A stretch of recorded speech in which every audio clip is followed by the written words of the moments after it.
তো বন্ধুরা এখন সন্ধ্যাবেলা রেডি হয়ে গেছি, এখন যাব হচ্ছে হাতখোলার বাজারে। বারাসাত পৌরসভার কাছেই হাতখোলার বাজার, হাতখোলাই তো বলে, জানি আমি, দু একবার গেছি।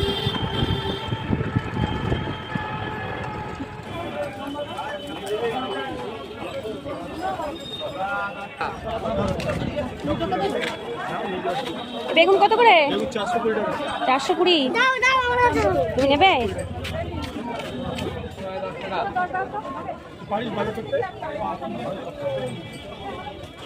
ওই লঙ্কা কত করে? লঙ্কা ও দাদা